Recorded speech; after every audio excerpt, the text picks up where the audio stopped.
PM किसान योजना के नहीं आसी जाइए बहुत बड़ खबर। आपण मैंने जदि पीएम किसान योजनार हिताधिकारी अच्छन, आपण मैंने जदि पीएम किसान टंका पाउछन, निहाती भावे थोड़े आज अपडेटा आपण मैंने देखी दउन।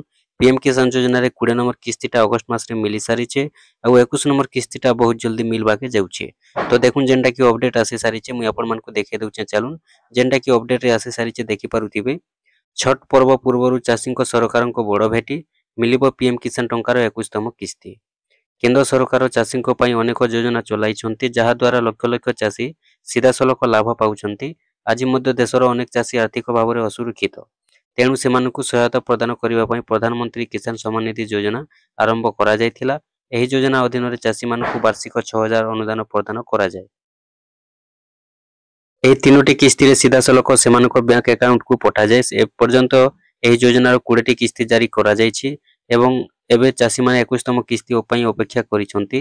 किछि रिपोर्ट दाबी करूछि जे परवर्ती किस्ती छठ अवसर रे जारी होई पारे। आसंतु आमे आपन कोई प्रसंग रे सरकारक पक्षरु सद्यतम अपडेट एवं चाषी माने केबे परवर्ती किस्ती पाइबे आशा करि परिबे ताहा जणाइबा। छठ पूर्वरु परवर्ती किस्ती प्रधानमंत्री किसान सम्मान निधि योजना पीएम किसान रो परवर्ती किस्ती पई चाषी माने अपेक्षा करिसंती। ए पर्यंत 20टी किस्ती जारी करा जायछि एवं 21तम किस्ती अपेक्षा रे अछि। 20तम किस्ती अगस्ट पठा जाइथिला। सरकार प्रति 4 मासरे किस्ती पठांती, तेणु किस्ती अक्टोबर शेष किंबा नवेम्बर प्रथम सप्ताह रे आसीबो बोली आशा करा जाउछि। किछि रिपोर्ट दाबी करा जायछि जे किस्ती छठ पर्व पूर्वरु जारी करा जाय पारे, जहा द्वारा चाषी माने पर्व समय रे आर्थिक सहायता पाई परिबे। तथापि सरकारक पक्षरु ए पर्यंत कोनोसी सरकारी घोषणा करा जाय नै। सरकारी सूचना पर ही तारीख जना पड़िबो। चाषी माने सरकारी पोर्टल सेमानक योजनार स्थिति जांच करि परिबे।